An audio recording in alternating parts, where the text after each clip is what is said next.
Assalamualaikum warahmatullahi wabarakatuh. Perkenalkan, nama saya Silvara Lidiana dari kelas 11 OTP 1 nomor presensi 30. Di sini saya akan sedikit menjelaskan tentang materi administrasi keuangan. Yang pertama yang akan saya bahas yaitu tentang penyusunan portofolio kegiatan keuangan. Sebelumnya, apakah teman-teman tahu apa itu portofolio? Ya, baiklah, di sini saya akan menjelaskan sedikit pengertian dari portofolio. Portofolio merupakan pengelompokan aset-aset finansial yang dapat terdiri dari saham, obligasi, komoditas, mata uang asing, dan termasuk juga di dalamnya reksadana dan exchange traded fund atau ETF. Sederhananya itu seperti buku harian investasi. Selain itu, portofolio merupakan sebuah buku harian mengenai instrumen-instrumen investasi yang dimiliki dan juga merupakan strategi perang untuk mencapai tujuan investasi tersebut. Sebuah portofolio dapat menunjukkan sebaran aset-aset yang dimiliki, teralokasi ke instrumen-instrumen yang berada, sehingga sering juga disebut sebagai asset allocation atau alokasi aset, dan biasanya dijabarkan dalam bentuk presentasi. Misalnya 30% saham individu, 30% dana saham, kemudian 30% dan 30% obligasi, yang terakhir 10% emas. Sehingga dapat dibayangkan bahwa portofolio investasi atau aset alokasi Anda seharusnya memiliki presentase yang tetap, karena kalau tidak akan menjadi sesuatu yang rumit dan tidak bisa jadi pegangan.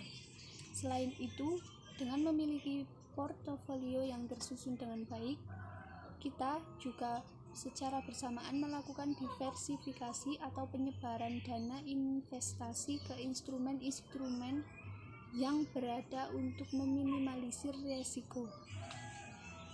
Setiap investor dapat memiliki gambaran portofolio yang berbeda-beda, tergantung dari tujuan investasi masing-masing. Di dalam pelaksanaannya pun, tidak ada satupun portofolio yang bisa dibilang paling benar di antara semuanya, sehingga strategi penyusunan portofolio pun bisa dibilang tidak terbatas kemungkinannya dan bebas ditentukan oleh sang investor. Namun, perlu dipahami bahwa tetap diperlukan penyusunan portofolio yang masuk akal dan tidak asal-asalan, sehingga secara bersamaan dapat memiliki strategi melakukan diversifikasi dan sekaligus meminimalisir risiko dalam berinvestasi. Nah, setelah kita mengetahui pengertian dari portofolio, berikut ini adalah poin-poin yang dapat menjadi dasar dalam penyusunan sebuah portofolio. Yang pertama, memiliki komponen saham dan obligasi. Mengapa sebuah portofolio yang baik harus memiliki komponen saham dan obligasi? Ya, jawabannya adalah untuk manajemen risiko. Pada satu sisi, saham merupakan instrumen investasi yang memberikan return yang paling tinggi dalam jangka panjang. Namun, karena saham merupakan sebuah instrumen yang sangat volatile atau naik turun dalam jangka pendeknya, sebuah investor membutuhkan instrumen lain di dalam portofolionya yang dapat menjadi buffer atau bantalan di saat harga saham mengalami penurunan atau bear market. Obligasi atau bonds merupakan instrumen investasi yang relatif stabil dikala terjadi penurunan atau perlambatan ekonomi. Fenomena ini dapat mudah dimengerti dengan berpikir bahwa pada saat pasar saham mengalami penurunan atau memasuki periode bear market, maka kebanyakan investor akan keluar dari pasar saham dan memindahkan asetnya ke instrumen obligasi yang relatif lebih aman. Tentunya dalam hal ini yang dimaksud adalah obligasi atau surat hutang pemerintah atau yang biasa disebut government bonds, dan bukan obligasi atau surat hutang perusahaan, biasa disebut corporate bonds. Kemudian poin yang kedua dalam penyusunan portofolio, yaitu proporsi obligasi yang meningkat seiring dengan bertambahnya usia. Terdapat beberapa hal yang dapat dijadikan pegangan untuk menyusun perbandingan proposal saham dan obligasi. Misalnya, jika seorang investor ditanyakan komposisi portofolio sahamnya dan menjawab dengan menyebutkan dua angka seperti 80 atau 20, itu merujuk kepada presentase saham atau obligasi di dalam portofolionya. Benjamin Graham, penulis buku The Intelligent Investor dan merupakan mentor langsung dari Warren Buffett, menyatakan bahwa sebaiknya setiap investor tidak memiliki komponen saham tidak kurang dari 25% dan tidak lebih dari 75% di dalam portofolionya. Kemudian cara lain yang dapat dijadikan pegangan adalah dengan rumus yang sederhana, yaitu berapa usia dalam hitungan tahun, itulah idealnya presentase obligasi di dalam portofolio yang kita buat. Contoh, jika saya berusia 33 tahun, artinya saya dapat menyusun sebuah portofolio yang terdiri dari 67% saham dan 33% obligasi.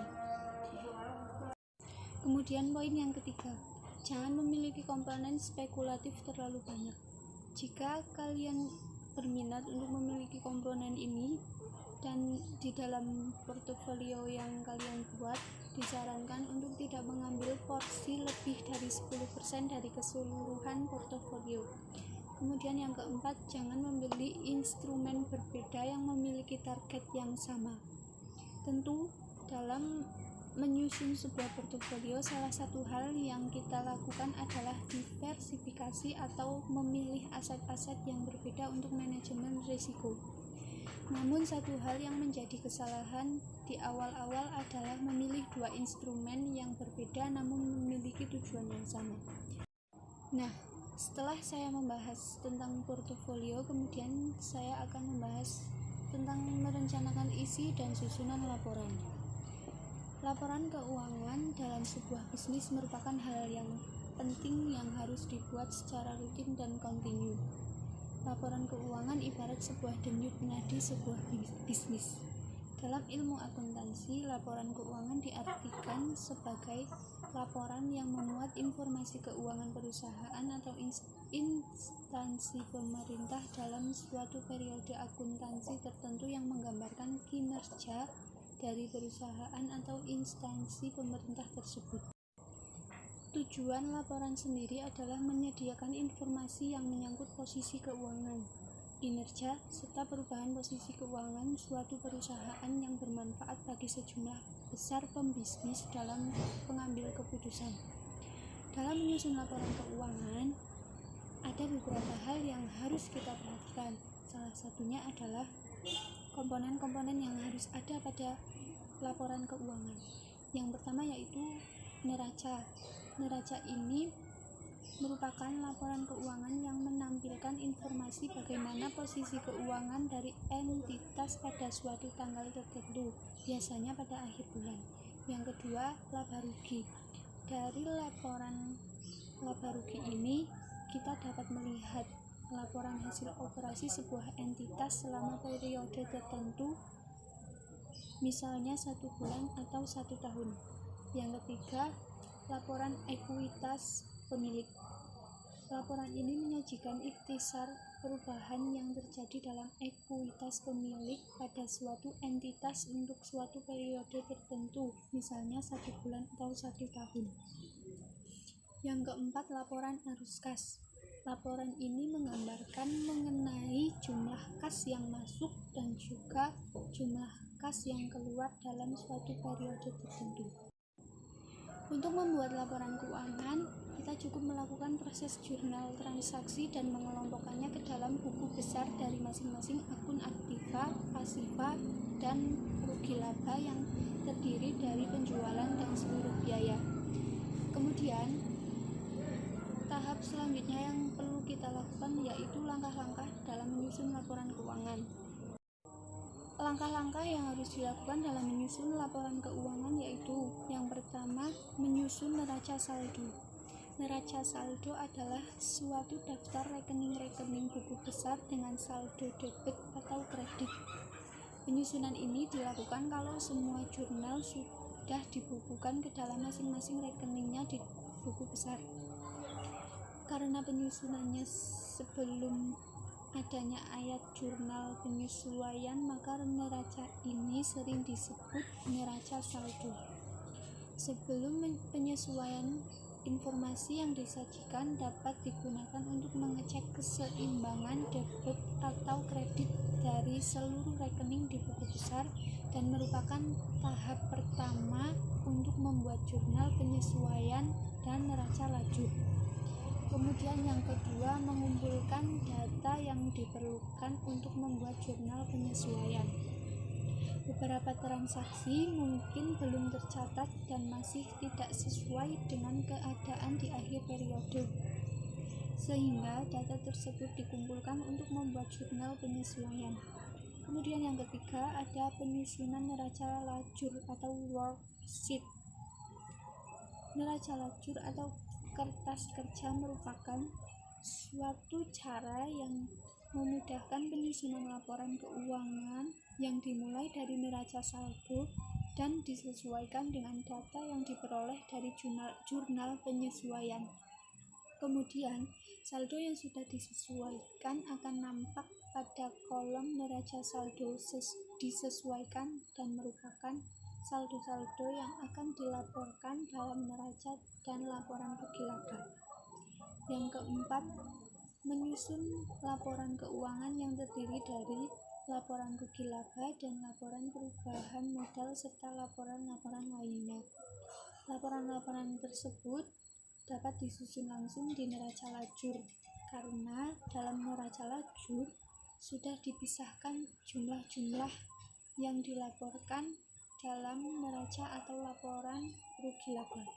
Kemudian, kedua laporan tersebut diubah bentuknya sehingga dapat dihasilkan neraca dan laporan rugi laba yang lebih mudah dibaca dan dianalisa.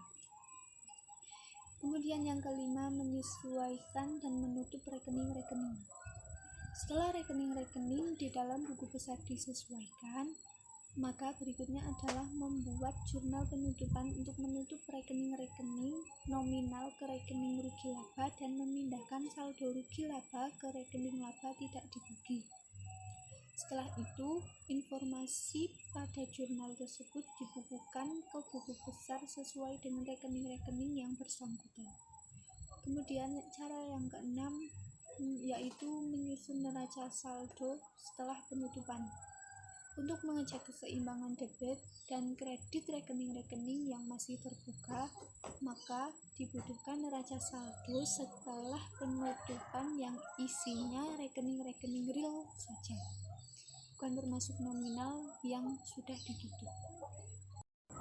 Mungkin itu saja yang dapat saya sampaikan, kurang lebihnya saya mohon maaf. Saya akhiri, billahi taufiq wal hidayah. Wassalamualaikum warahmatullahi wabarakatuh.